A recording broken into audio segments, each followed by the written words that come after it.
This is Novel Spirits. You gotta leave a gap for my non-edit. So yeah, Yeah. Yeah. We're already doing it now. Don't that's right. stop talking. Suck my nuts, Yeah. Michael. You shut your mouth when you speak to me. All right, guys, welcome back to Novel Spirits. Today we have a little special something for y'all. My name is Michael Lopez. I am one of your hosts today. With me, I have. I'm Jacob. You don't have anything else to say about yourself? There is nothing else to say. I'm Higgins, and I'm the best guest host or co-host. There we go. Yeah, see, Jacob, you're already behind. Out of the three, you're already behind. I brought such a good book. Well, we'll see about that. Now, guys, welcome back to Novel Spirits, and today we have our very first battle of the genres. If you guys watched or listened to our last episode, today we're doing a little bit different. Like 80 episodes in, we're finally trying something different. But this month, instead of bringing you one book, we've brought you two books. And we did this way back when, by the way. When? Like our Scrap first... the idea, guys. No. Scrap the video. It's already been done. We didn't do like a battle. We just did a thing our first year where we both brought a book. Gotcha. For October. We both brought a scary book. I think I remember that, and you guys said something about it being too long. Nah, the idea here. No, it was bad because it was all words. You know what, Higgins? I think this one's gonna be better. When we were open shopping this, you said nothing about this. But we'll see how this goes. But guys, this is a special treat. We're bringing you guys. We're different people. We're bringing you guys two books. And the idea here is to not only give you a judgment on what we recommend or not, but to actually get you guys a few goodies, basically. So on top of this new kind of mechanic, basically what we're going to do is we're also going to do a little bit of a raffle. Dun dun dun. So yeah. So subscribers to the YouTube channel and or to the Simplecast platform, and that includes any of the other podcasting platforms, subscribers are auto entered into a raffle for merchandise and or books and comics and games that the studio produces. Man, I hope I win. Yeah. So as we go through these books and we give our best presentations of which book we feel is better for the genre that we chose, feel free to subscribe, like, and comment so you guys have an opportunity to, one, interact with the judgment, and two, win your prizes. All right. So again, if you watched last episode, our chosen genre was magical realism. Jacob and I were tasked with bringing a book relating to the topic. The only thing I ask right now is that you tell me what that means. So magical realism is a theme or genre that basically is taking reference or taking an anchor point in a real world scenario, either historical or current, and adding a fantasy or magical aspect to it. So, honestly, Detective Pokemon or Pikachu. Does that count? That would technically count as magical realism. Yes, Higgins. Honestly, I thought I was gonna just mess you up on that one. I thought you hadn't thought about it at all. No, I mean I don't specialize in magical realism writing or really reading. But a lot of the stuff that we consume is technically magical realism, and that's what we're here to debate. Yeah, I know what it is. Don't ask me to write you a sample anytime soon, but yeah. I didn't know what it was. Yeah. So you learned something. I was hoping something simple like guns or something as the genre. But no, I had to look it up, so. Yeah. Well, since you're on there, Jacob, why don't you tell us what you brought to the table today? Yeah, hit me with it. Introduce it. I brought Piranesi. Sorry if you're Scooch it back a sec. If you're a video viewer, it's not working. There we go. Me out here. There we go. Yeah. By Susanna Clarke. So Do I get into it, or are you Well, gonna no, present just yours? introduce it, fine. And Sure. then I'll go mine, and Yeah, then it's Higgins, you can Women's tell us which one goes Prize first. Women's Prize for Fiction 2021 winner, and I think it is a winner. That's why I brought it. Okay. For me, I brought to the table Blade of the Immortal. And Higgins, if you could do me a favor of showing mine, because I brought the ebook. Blade of the Immortal. Granted, I don't know what awards it's won, but it's a book 1 of 7. So it's a long-standing story. It's a big story. Yeah, it's a big story. It's a big reader, or a big read, I should say. And it's a fan favorite. I've been going through a lot of forums that we really consider this a classic. So I'm really looking forward to presenting this. So All right. I am. do you want to like Do I, Rochambeau or flip a do I need coin? to be the guy? Yeah. All right. I'm just gonna let Jacob do his thing since you pushed him first. I'm gonna let him talk about his thing. Sure. Give a little pitch. Yeah. So I'll try to keep it concise, and I'll start off by saying I think it's a book that if you haven't read it, probably read it before listening to a review. I think it really helps. I'm gonna give Michael like a little thing here, like mark our time down, put it on the the podcast like thing, and say like, hey, this is spoilers, because I do think Jacob's description of the book would hurt him if he wasn't able to give a spoiler to him. Gotcha. Okay. So So put a spoilers tags on it. yeah. I'll be sure to do that somewhere sometime. But Jacob, give a non-spoilers preface real quick. Okay. And then we can dive into the book. Okay. Non-spoilers. So no pressure. This is a it's really a mystery throughout the whole thing of what is going on. You start off with a character, a very naive character who is, you're told it from their point of view, and the world that they live in is not like our own. They live in I think he calls it the house, or is it the house, the manor? I should know this. Yeah. He calls it the house, and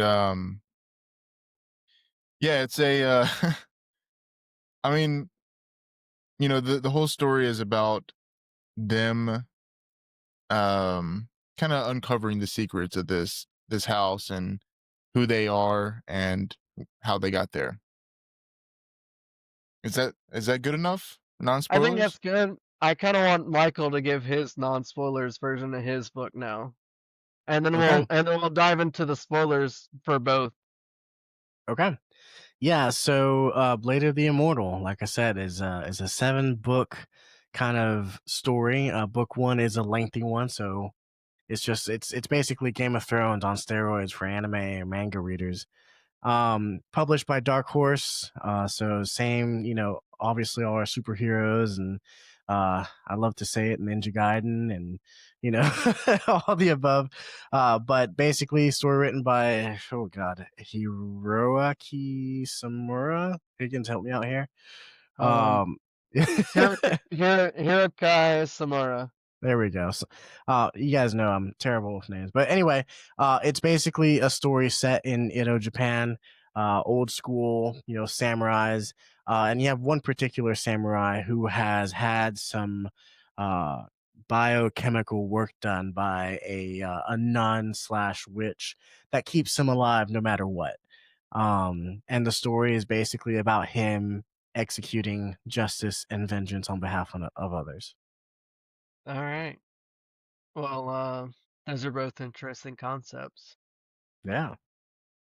Jacob, send me through your mystery. All right. So I might have questions. Go for it. I'm gonna try my best. Okay, so I read the whole thing, and I'm not gonna lie. I read this bad boy real fast because it was a good book, and I also read Michael's book real fast because it was real good. So yeah, so I mean, I read it. I read this book like a year or two ago, and it was kind of my first like getting back into reading actual books. I mean, I went through a phase of for like 5 or 6 years of just not reading anything other than like the occasional comic. But it's one of those books like I picked it up at Barnes and Noble and just started reading it, and then I was like, I have to buy this because it really grabs you in the beginning. And so you start off with your character Piranesi, who, like I said, lives in this place they call the house. But it's more than just a house. It is a sprawling labyrinth of different rooms and areas and wings that they have meticulously like mapped out and memorized so many portions of the house. And a really interesting part of this house is that there is occasionally great floods that come through and wash everything away, and Piranesi is left to basically pick up the pieces and put things back in order, or what they think is the order things should be in. Yeah. So you come to learn that there is one other living person in this house that they call the other, who is kind of like a scientist, like a mad scientist wizard guy. And Yeah. he he is A real piece I of mean, shit. yeah, he's a real bad guy. He's a real bad guy. But you don't learn that immediately. Like, Piranesi likes him because he is the only other person that they know. The only other living person that he knows. Right, right. So you get pieces of there's dead, or there's corpses or skeletons scattered throughout the house that Piranesi comes across and offers or not sacrifices, but offerings to them, and maintains their bones and things like that. And some of them have died in obviously like shady or suspect ways. And Yeah. but as the story unfolds, you come to find out that the other is not a good guy. And he's kind of the sort, or part of the reason why Piranesi is where they are. Don't let me interrupt you. You're fine. Time for a sip. So yeah, Piranesi is a guy called Matthew Rose Sorensen, and he was doing research about a man who had theories about places like the house that you could travel to them and go there and explore them and all these things. And he is also a bad guy, and he definitely killed Yeah. somebody. And so long story short, Piranesi, it's true that his theories are true. He goes to the house and ends up losing his memory, and so really he doesn't really start uncovering all of this until another character comes in who he calls 16, which is like the Yeah. 16th person that he knows is alive. So there's himself, the other, what does that make that 13 other corpses that he's found Yeah, throughout the all the house. other, yeah. So, Stop sorry, me if Michael. I'm gonna help because I might have messed up this premise a little bit, but I've read both of the books. So I'm gonna help both of you guys out in this like I'll preparation. take it. I'm I'm gonna do gonna. both. Okay, go ahead. Go ahead. I have my own descriptions and ideas about both of the books, so this isn't gonna mess up my vote. I promise you, Michael. Okay. So I'm gonna help you the same way. The thing about this book is you start out knowing nothing. You meet this guy. He's in this room. He's talking about this fantastical world. And then you see this guy, the other, like Jacob mentioned, who's playing on his shining device, which I've listened to I had listened to the audiobook a while before and did not catch on to what the shining device was. But it's like this guy's looking at his telephone, basically. And he's in this mystical world and he knows the entirety of this place. But this other world makes him forget about his own world, basically. And that's the part that I think that we haven't quite grasped. And Yeah, I'm gonna I did shoot kind of. Jacob Thank you. back into his own thing again. Yeah, I got in the weeds for sure, but yeah, I mean, I guess it's important to talk about like how like naive the character is and how exciting everything is to them that goes on in the world. Um, because they don't know anything other than this world.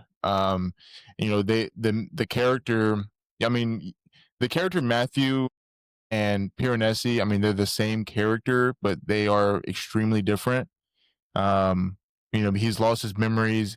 He's had his own experience in this other world, and through in the book, he comes across his old journals of stuff Matthew has written about, and he talks about places in the real world, and Piranesi, treats them like these mythical ideas or um um just so I mean otherworldly because they are to him. um and it's just a really interesting concept that you know he forgot his he forgot he doesn't have his memories, and this is his world. And so towards the end of the book,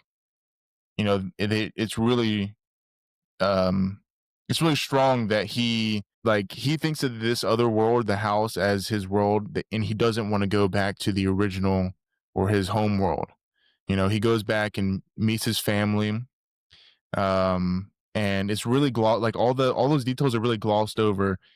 But he uh he makes it very clear that there are memories from Matthew, but he is another person now. And then there's multiple parts throughout the book where say he has his own like calendar basically. He's been there long enough to where like like Jacob said, he's forgotten who he was. And so this is written in what's it called? Like an epistolary version of a book, or it's written in like journals, or like Fancy. Okay.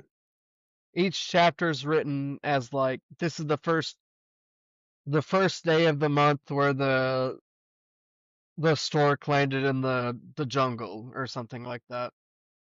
And then each chapter is exactly written in that like sort of fashion. And it really sets you in the mindset of like this guy is in there. This is the only place he's known. Yeah. And, just like the ever evolving, like him slowly finding out that he's like basically gotten fucked over for Yeah. an innumerable amount of years is just crazy to find out. Yeah. And like the other starting off being his only friend, and he has to come to terms with the only other person he knows is, out to get him. And the other's whole, he has a very like he's the evil bad guy uh character. Like his end goal is to get the ultimate power basically from the house. That's what he wants to do, and he's using Piranesi to um basically help him navigate through the house and learn more about it and all this stuff. So he travels back and forth between the real world and the house. So he maintains his memories and all that. But Piranesi thinks that he lives somewhere else in the house until he finds out that that is not the case. So I don't know if we want to give every plot point, but I think it's a good overview. If you've read it, you know. Yeah. It won a prize for a reason, for sure. And now I'm gonna give Michael the floor. No, so this is I have the same tips for you, Michael. I promise. it's a strong start, and I'm gonna go ahead and accept that the assistance that lean, because I know I have trouble with names, but just level the playing I'm field. I'm Now, I'm literally not gonna know the names of your guys. no, that's I fine. That's promise. absolutely fine. Now, Next time I'll I'm open taking the notes. book That then. well, before I start, um, something I forgot to mention for the audience is that we're putting these two books together, presenter versus presenter. The loser, whoever gets the most votes by audience and or by you, Higgins, is he has to basically do a shot of choice. So if I lose, Jacob chooses the shot that I take. If he loses, I get to choose the shot that you take, right? But so I'm not here to play around, right? So that's bottom line. But before I start, I want to submit some evidence for the jury, to consider. Jacob, can you tell me how Piranesi fits into magical realism? Yeah. So the, I mean, first of all, the real world exists in this story, and it is, you know, this other world. It's just an accepted fact that these other worlds exist. There's a guy who has theories about it, but it is a tying of the real world into this magical land. And when I looked up magical realism, Piranesi came up. So that's why I brought this book. So I don't question me, question Google. All I right, wanna okay. I wanna say something in his favor, but I'm Whoa, not gonna do it because I don't. hold on. No, that's what I'm Let saying. I'm not gonna do it because I don't think it's fair to you.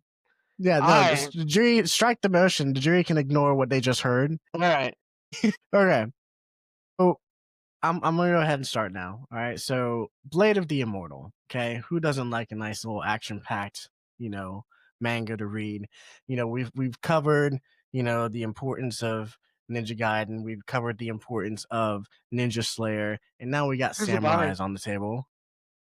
So it is by oh god, Hiroaki Samura. That's the name that we, discovered. Hiroaki Samura. Yeah, there we go. So now we got samurais on the table, hack and slash as always, action packed, action filled, but it has a very emotional kind of lesson to teach as well. But this is magical realism because it takes place in old school Japan back when the shoguns were in charge. And all you're doing is you're adding one tiny magical aspect to one character, actually multiple characters, but the one main character, right? And that changes the entire dynamic of what samurai duels were, what challenges were, what a lethal strike would be, and so on and so forth. So it's a very creative way to kind of just spin up old school Japan, the imperial era as they call it. Now, so the story begins, and please don't ask me names, but we have one samurai. We get a glimpse into his past and how he basically was a masterless, swordsman, otherwise known as a Ronin. And he basically comes into conflict with an officer of the law, right? Now, at first, it's not revealed that this officer of law has any import, but it turns out that the officer of law was actually his sister's husband. They collide.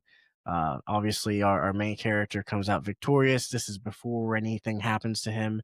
And I guess consequently, this leads to the death of his sister, right? Yeah. He basically goes into like this sort of depression. He's kind of He's kind of a challenging shitty dude. He's kind of a Yeah, shitty dude before this happens. exactly. He's He's not a a good guy samurai. at all. He's killed a lot of guys. Yeah, he's not a good guy at all. He comes into contact with this nun who says something about worms. He ignores her, goes out to fight some more, and then eventually he gets to the point where like he is near death, right? And he has this kind of epiphany and says, "You know what? If I had more time to justify or to like right my wrongs, right? I would do it." And when he sees this nun again, he's all bloody, he's missing a leg, he's all cut up, right? um the lady offers him these quote unquote worms again, and he says, "You know what?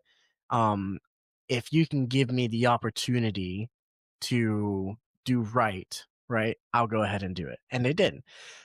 So this nun worms him up, and these worms basically every time he's cut or he's dismembered or whatever, it's almost like a Deadpool thing. Like, he just regrows, and he kind of heals himself and whatnot, and he gets this reputation as an immortal samurai basically.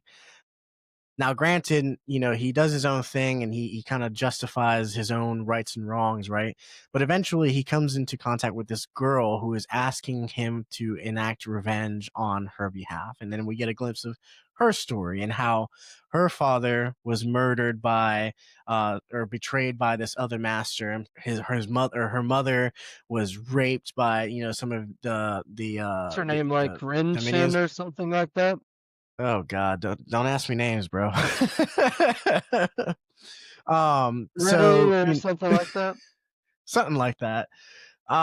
So you get this glimpse into her sad backstory, and then her asking this guy, to basically enact revenge because she can't, right? And at first he Well, was like, that's oh, the go. important part of her is her dad was like a leader of like a samurai like teaching school, basically. That's Yeah, the whole yeah. point of like the whole thing. It's like everybody, all the bad guys are trying to kill out all of the schools of samurai warriorship, Yeah, think of right? it almost like schools or I guess not really factions, but schools or art styles belonging to a specific daimyo Yeah. or shogun. And then you have these group of, I guess, quote unquote masters that believe that there shouldn't be any schools and they're wiping out all the schools and so on. But the other interesting thing is that it wasn't like these guys were random. Her father and the guy who murdered him were, very close students together originally. And it's almost like a betrayal. You're not interrupting me, Jacob. Don't try it. But it was almost like a betrayal of some Throw of you off your game a sorts. little bit. Nah, you're good. I got it. I'm cool. I'm sipping. He ain't throwing me off. So it's kind of a cool dynamic of how just a small world type deal. Eventually, she goes up to the Immortal Samurai, asks for vengeance.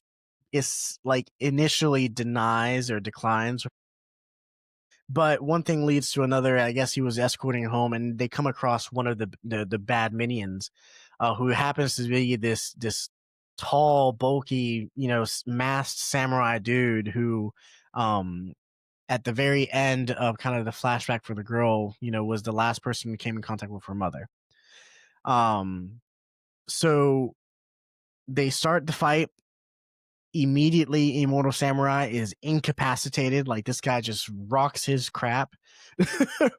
And then, old girl is left to defend on herself. And then it comes to, she has her some moves. She's not a master yet, but catches him off guard a little bit, unmasks him, and then discovers that this guy is just a monstrous creep. He's obsessed with beauty.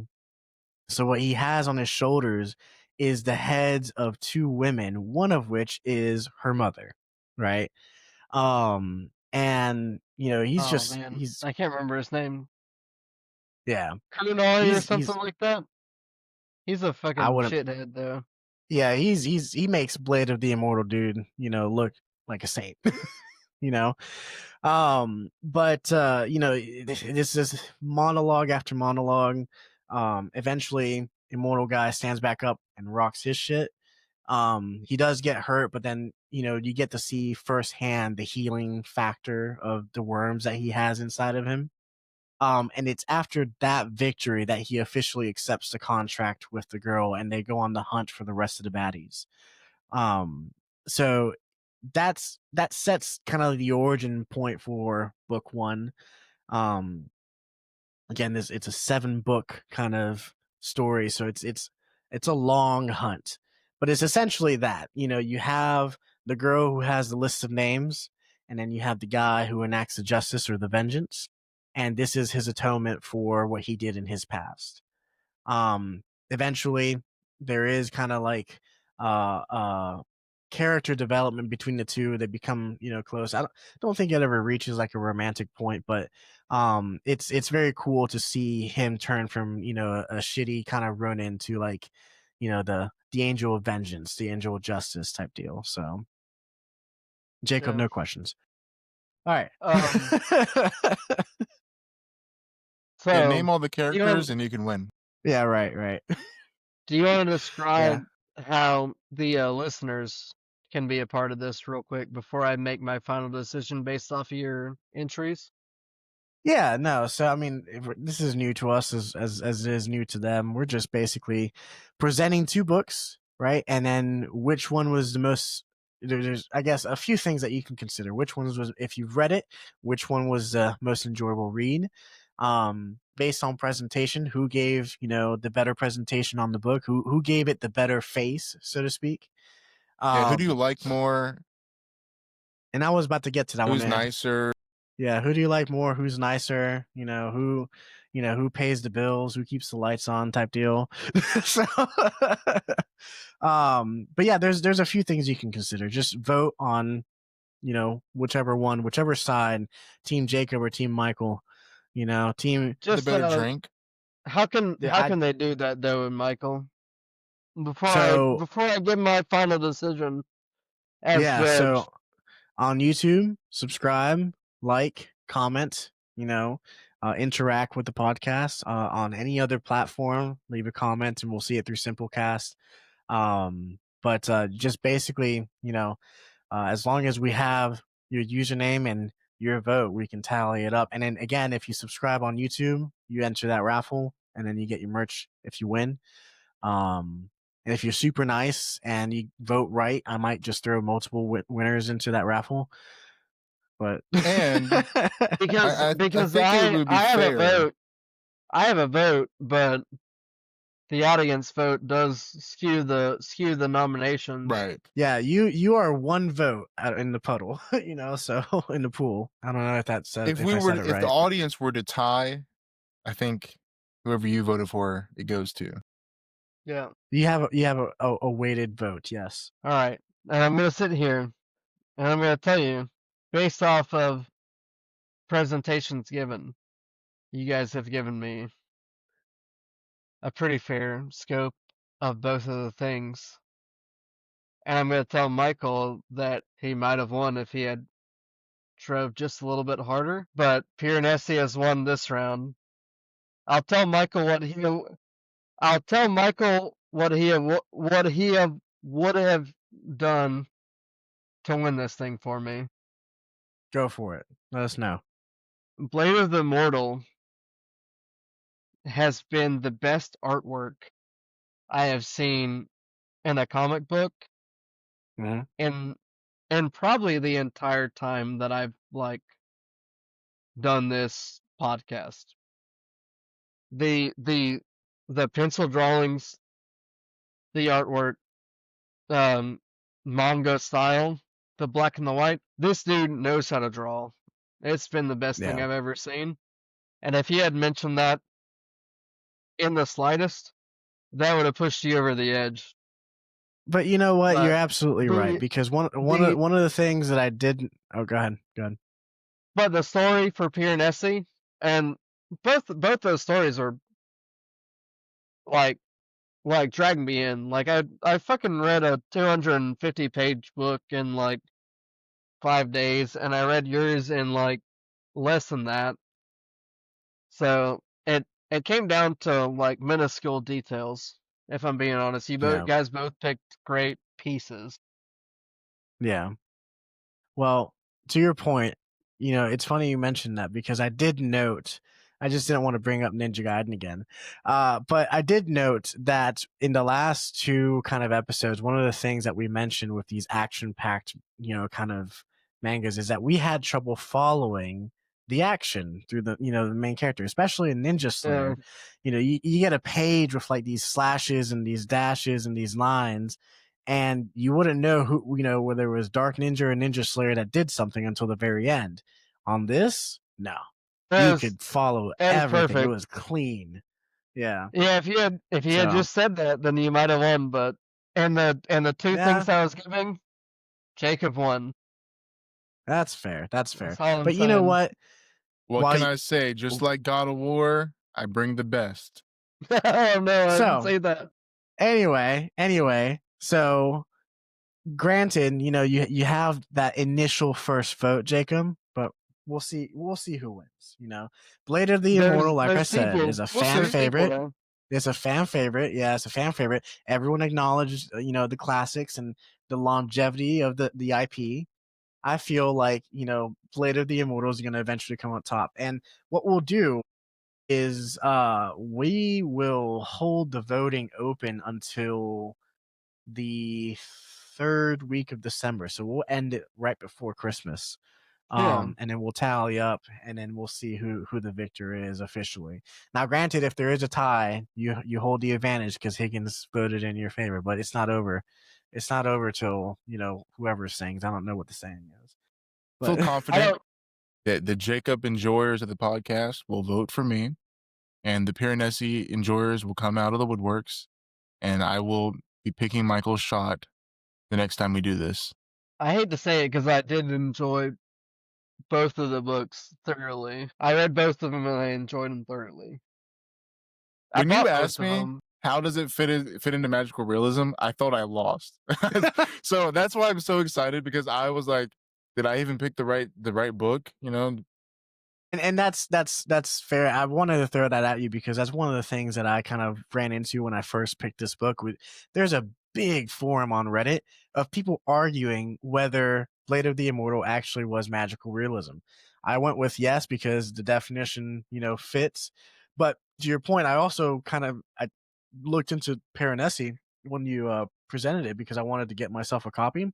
Same thing. People just, can't I'm not decide gonna whether lie, it is or not. when he asked that question, I'm not gonna lie, I was a little confused because he's literally doing like a ritual to get into this world. Yeah. And I was like, no, that's well, 100%. In his to be fair, I don't think I said they do a ritual, so I kind of glossed over it. Minus points. Playing. I guess one of the examples I can give, because one of the things that I was kind of trying to trip you up on was, like Piranesi, like, okay, magical realism has anchors to the real world. Where, you never mentioned the real world at all, right? But one of the prime examples of magical realism is fucking Narnia. Like, like fair. it has a very small anchor of what happens outside the cabinet, but the rest of the story is there. Maybe that's a detriment to what I did in my version of this judge, where I did read both the years. Maybe next time we do this, the person that judges doesn't read any of them and just hears it from the person's perspective. Yeah, we'll have to workshop. I mean, I feel like it was valuable having some extra input, but yeah. I want to point out here that if you didn't have that help from Higgins, I probably would have won. Just FYI. No. Okay. So on top, I'm gonna throw something a little extra here on top of your votes. Because this is a new concept for us and we're still, workshopping it. Obviously, if you guys have any feedback on, how we can make this better, because it's gonna continue. It's not gonna be every month, but it's gonna continue. If you guys want feedback or want to leave feedback, more than welcome to it. I'll give you kudos and a shout out here, and I don't know, maybe it throws in something nice for y'all, but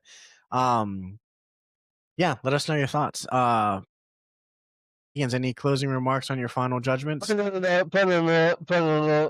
Readings for squares. That's right, guys. We're still the same podcast, right? I mean, we already did all the books right now, right? Yeah, and we did it in 40 minutes, so record time. That's record time. Yeah, that's good. Did we talk about our drinks? We did not, but we'll after this. No. Hold on. My drink is related to my read. Oh, okay. Well, what I was thinking was we're not like pairing a book to a book. And I drank 5 beers before I started this, so I did give you guys 5 out of 5 stars. Both of those, honestly, both of those books were 5-star reads. It was the hardest decision of my life. Both of those were great. I feel pretty good about that. But okay, but here I want to check out your book, Michael. I mean, Piranesi is a great book, but it sounds really interesting. Michael, like I said, I got the ebook. I got the omnibus, and I read, like, I don't know if you can see I read this much, and I want to read the rest of it. So Dude, it's dope. that's the only thing Yeah. that makes my vote a little Second, sus. third. We're admitting some stuff here now. No, yeah, no, I got the ebook almost immediately after I read the first couple pages because I enjoyed it. It was a hell of a read. Now I don't know a lot about Piranesi, but like I said, I did look into it because I wanted to get a copy to read on my own. I'll give you credit where it's due, Jacob. You convinced me to read it, so here we go. On the to read list. It's worth it. We lost our judge. So I guess we announced reading for squares, and then the host kind of left us here, but Take it away. yeah, I guess I'll go ahead and start, and hopefully he catches up. But let's see, what have I been consuming? The real answer to that is YouTube videos because I don't know, you guys probably don't know this about me, but I'm going on my 3rd degree now, and I'm officializing my game design degree because I had an associate's before that. But it is the end of the semester. I have one presentation and about 4 games due. So I'm working on like a little side scroller. I'm working on a visual novel. I'm working on a 3D RPG that just happens to be a group project, which is great because it takes a lot of weight off. And I have my own little personal kind of project that I'm submitting for some extra credit. All of it is written in different languages. So you got Godot, who uses GD script, and then Python, and then C# and all this other stuff. So it's YouTube videos and Dr. Google for a lot of that. So Yeah. oh yeah. Yeah. But that's pretty much it. I've been God, neck deep in work, and I've barely even written anything this last month, which is ironic because every month we hold, or every other month, we hold a word count tournament for most of our writers on the server. And it's like a super productive time for everybody because, while they're trying to win the competition, they're just writing like 3/4 of their books or manuscripts or whatever. I haven't done anything for this month. School, it takes so much out of you. It's like, yeah. The most It's I'm waiting for is go ahead. Michael's 2nd book. That's the thing I'm waiting for I most. I Trial do of the Clergy. expect the Eternal Crown, Trials of the Clergy, to be out by February, which is the release date for our 2025 annual package. For those of you wondering why the 2025 package is going to be released in 2026, is because I want to wait until the last moment in December for submissions Yeah. from all of our collaborators to include in the package, and then you got to typeset and package and distribute and all that stuff. So typically by February, I do expect it to be there. If not, shortly after. But I don't anticipate on pushing it back. The one hiccup is coming to a close, which is all these projects that I have due. I have, let's see, 1 week to finish them. So after this 1 week, I'll be back on the writing track. Hell yeah. But yeah. In the meantime, though, I have published a few children's books, and I think the last official capacity is I finished my co-authoring of the sequel to The Bounty with Holly Bargo. So Higgins, you read that, right? I read that. I loved The Bounty.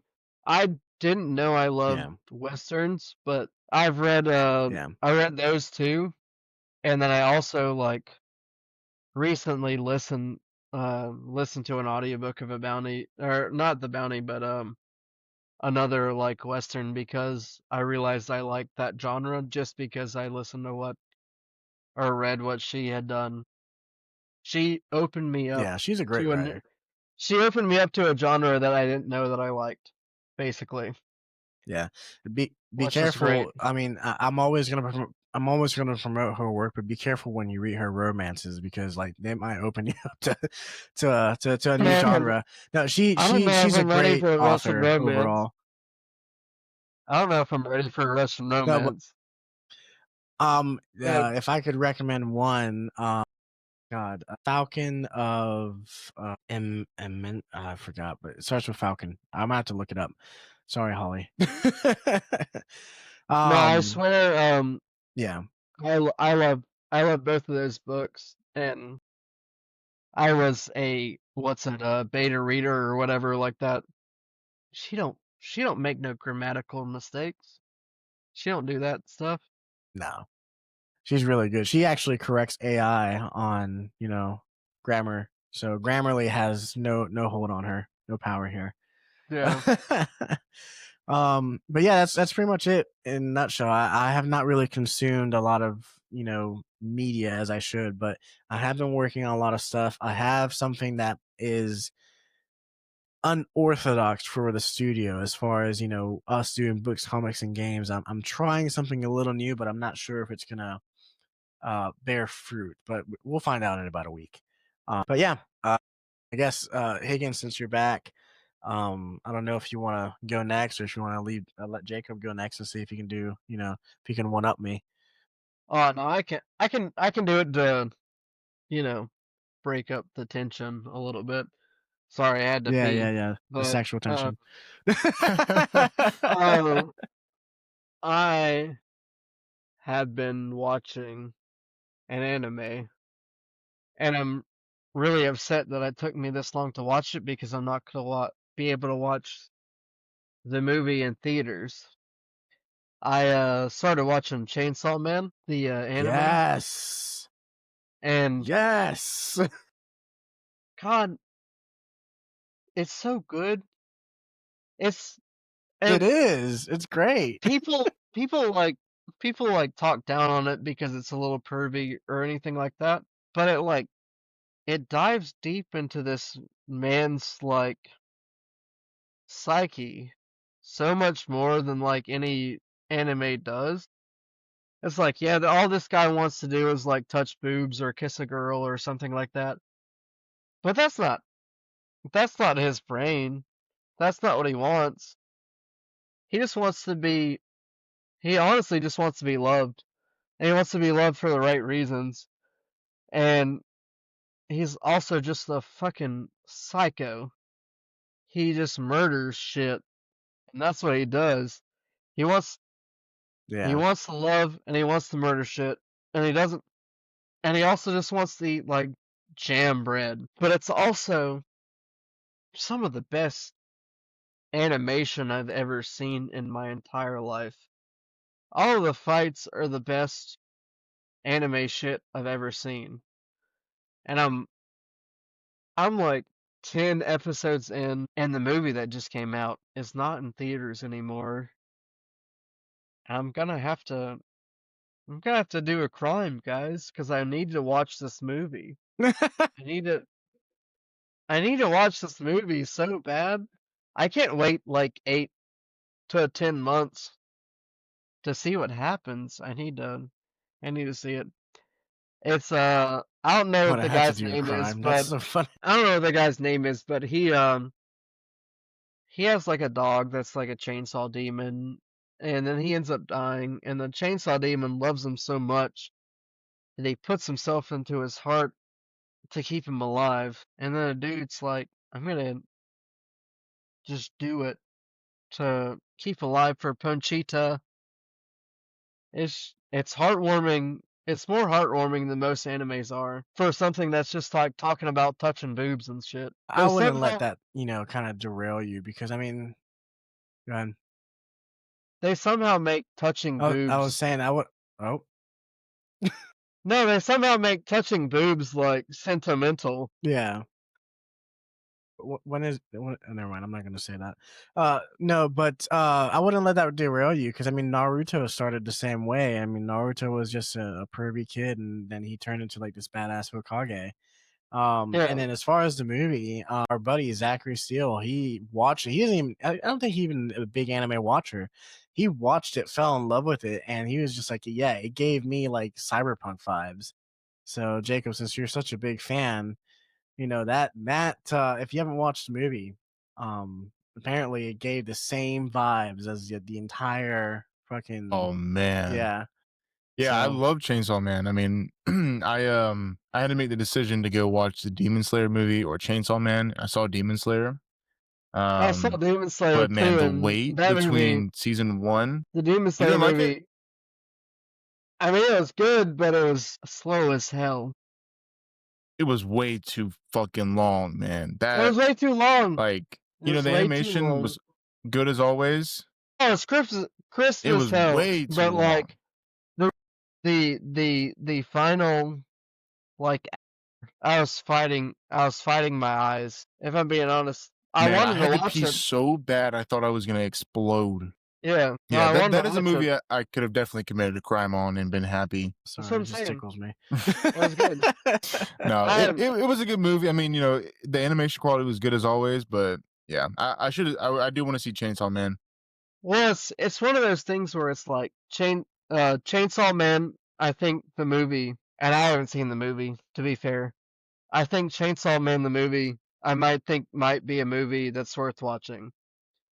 Demon Slayer the movie, I kind of wish was a season I watched, because a lot of these anime movies, as they are an arc of a show, and they're just like 5 to 10 episodes of an anime, and you can see the episode breaks as you're watching the movie, which kind of hurts Yeah. the full product, if that makes sense. Yeah, I agree. I mean, and we have 2 more movies that we're getting, so hopefully they'll figure it out for the next 2. But they No. just crammed way too much in this movie. I Or still they love it. tried to, like, they gave the whole backstory of that one guy, and I didn't care at all. Which one are we talking about? You know, so The Demon Slayer? Yeah. Demon No, Slayer, you're right. yeah. Yeah. No, Chainsaw Man's spectacular. I come from though. a generation that watched the first Lord of the Rings, you know, and sat through it with no problem. So I don't know what you guys are talking about. No, Sometimes it's a snooze fest. That's all. the director and owner of Breaking Bad made a new show called Pluribus, Oh, dude, I want to watch that. which is very, very good. I'm not even gonna tell you guys the plot, because I think that the plot of it is a spoiler. So I'm gonna wait till next time to tell you, but I've watched the first 5 episodes. Very good. Just go on Apple TV, watch Pluribus. So It's very good. did we do our weapons review? I finally watched it. I don't remember if we did our review. No, We we never haven't. did. So No, floor's open, guys. that's your thing now. Do I get to go? Yeah, Oh, no, yeah. that's your Oh, thing. yeah. I mean, I didn't really now. have much for this segment, so I'll take weapons. Weapons. I am so glad you didn't spoil that. It was an awesome movie. I wish I would have watched it sooner so we could talk about it for Halloween. But man, you know, are we doing we're doing spoilers? Well, Typically, we don't. Tell Michael to at 55:53. We'll put a little thing that says it's spoilers for weapons. Yeah. Yeah, I'll put it there during my non-editing phase. No, typically we don't. Spoilers for weapons. Yeah, typically we don't do any spoilers for like non-book stuff, but we've announced this for like 2 or 3 weeks now, so I think we're good. Yeah. If I've watched it, you've had time to watch it. That's all I have to say. It's been out on streaming for a while, so you've It's had on time. HBO now. No, I mean, so, you know, yeah. I mean, the general idea is, so one night in the middle of the night, this little small town, all their kids go missing. Yeah. They get up in the middle of the night. It's caught on the Ring cameras. They run out of their house. They're all hitting the T-pose while they're running. And everyone in the town, or most people in the town, are blaming their teacher because her classroom, all of the kids in her classroom went missing except for one kid. So, you know, in the beginning, it's kind of like a mystery of like, you know, what happened to these kids? Where did they go? So the one kid who didn't go missing, his parents had invited their aunt or their great aunt over, and turns out she's a witch, and she is basically, in my interpretation, I think it's this is what they're trying to convey, but she's trying to take their life force so that she can continue living. To keep living, She yeah. comes to their house. His parents invite her over. She's super sick. Yeah, she's like super sick, and she's first she takes she basically turns the kids' parents into zombies. Yeah. Like servants of her, and they start stabbing their face and stuff. And she tells the kid, if you don't want your parents to die, basically bring me something from each kid in your classroom. And so he does so, and she turns all of those kids into zombies, and they're staying in her little basement. I mean, this is super spoilers, but It's yeah, fucked up shit. See, it follows different people. It's so fucked up. It's awesome though. they're it's like a multi storyline thing where like you start out and you don't know anything. You see these kids and they're running off, and then you follow this other person, and you see this other part of the story that like kind of branches it off, and you're like, okay, I see a little bit more of it now. And then you follow this other character, and they're doing this thing, and it eventually falls out to this like creepy like old lady aunt that's like getting people to do this like murder like magic for her. And the only other crazy part is when we went and watched it in theaters, there's a cop chase scene, like a car cop chasing, and it literally goes down through our hometown. Like literally, I mean, Jacob, you probably don't know, but literally there's a part in the movie where they do you know the part where the cop chases the junkie down through downtown? The cop Yeah. chasing? That literally goes down through me and Michael's hometown, like downtown area. It literally goes down past there. That's so the scene where what's his name gets hit. No, it's I think like he's talking. the cops. Am I doing something crazy You right have a now? you have a You little were bit of a lagging a lag. second. Yeah. No, I was saying Okay. because the scene where the guy gets hit, the president or not the president, the principal, that's filmed in where I live currently in Covington. I don't know if I should. I just Okay, doxed myself, but there's don't a live there scene anymore. where Where in Covington, Jacob? there's the junkie part Too where many drinks. the cops chasing the junkie. You know what I'm talking about? Yeah, I know what you're talking about. The cops chasing the junkie, and it's going right past their pizza place, right past their sushi place, right past their train depot. And we were watching it, and it was like, took me completely out of the movie. But it was filmed in our hometown. Nice. Yeah. Same thing happened to. I stopped. I'm like, go back. Is that what I think it is? And yeah, it was. So where in Covington, Jacob? Dude, way down in Covington, like basically on the border between Covington and Alabama. Gotcha. Yeah. It's in that direction. really Like great movie. between Alabama and Mississippi and Covington, Georgia. Yeah. Just to go there. Go find me.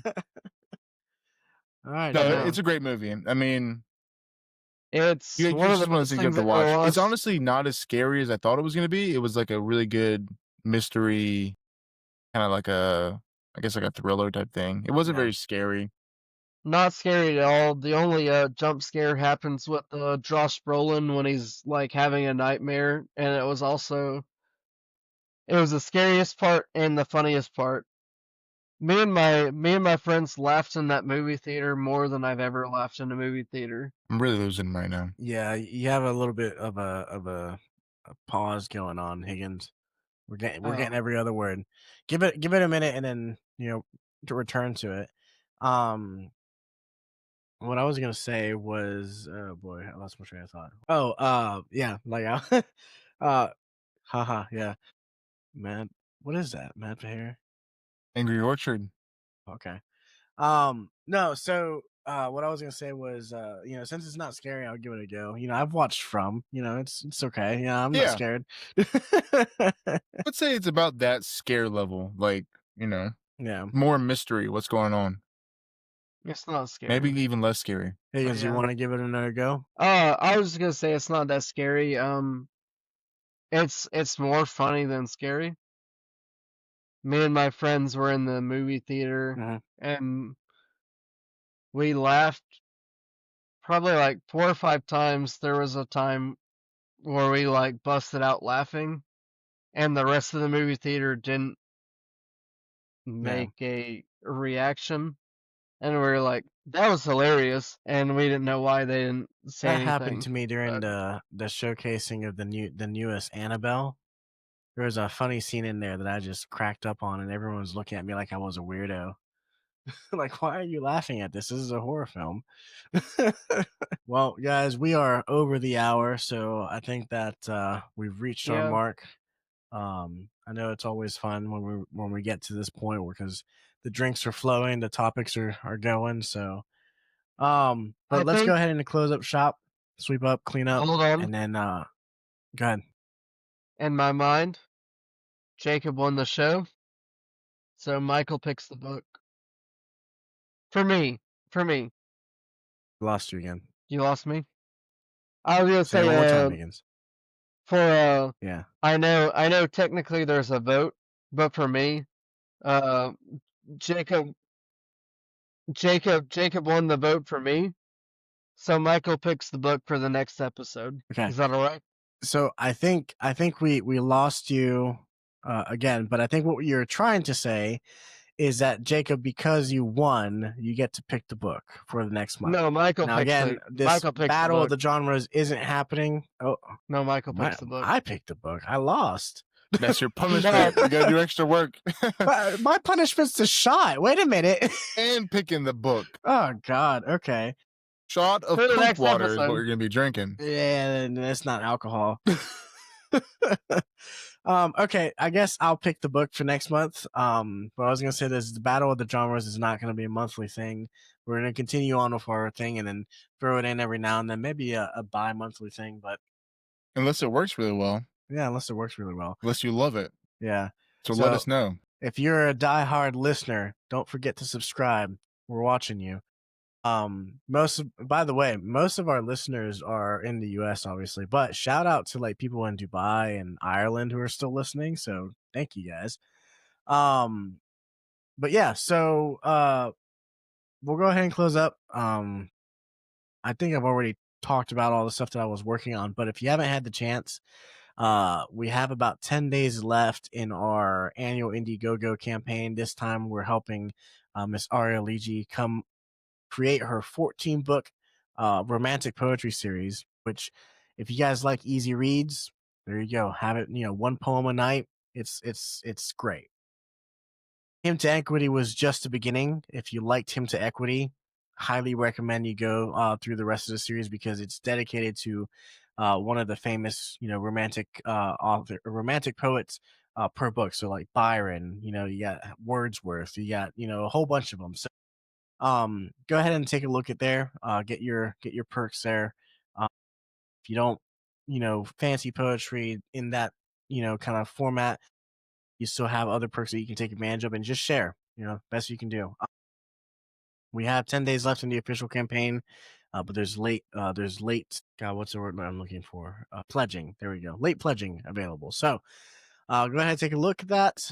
We have a few charity projects underway, and if you have any questions or you're interested in learning more, you can reach out to me at 0-0-8studios.com. All right. Sorry, that was a mouthful. Jacob, where can we find you?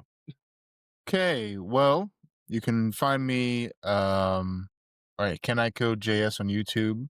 I did not complete Michael's challenge, which was to post a video, so shame on me. Maybe I'll take a shot. I don't know. A whole dang month. We lost. Boy, we lost Higgins. That is not a good sign. Okay, so I guess this is us sweeping it up. Go ahead. All right. Well, I did want to say though before we wrap up that I am participating in the 20-second game jam. So basically, you have 3 weeks to make a game that lasts 20 seconds max. So do expect something from me on that next week. If you enjoy stuff like that, maybe we'll include the link in the description and whatnot. But yeah, I'm participating in that, and maybe I'll do a video on that as well at CanICodeJS. So that's all I got. But yeah, thanks for watching. Thanks for voting for me, and I haven't voted yet, Jacob. thank you for voting for me. In advance, Vote I for guess. Jacob. Yes, I know that I'll be winning, and Michael will be picking the book and taking a shot of my choice next month. Thank you very much. Right. Okay. And then Higgins, I guess for this purpose, you guys can just also reach out to 0-0-8studios.com. Yeah. But leave a comment. Yeah, leave a comment. Oh, there we go. Leave a comment. Just leave a comment, guys. We'll respond. Yep. I'll jump on it. I'll respond eventually, but Jacob has it. All right, guys. Well, we appreciate you bearing with us with this Battle of the Genres #1. We look forward to next month. Let you guys know what the book is in the description below. And as always, cheers. Bye.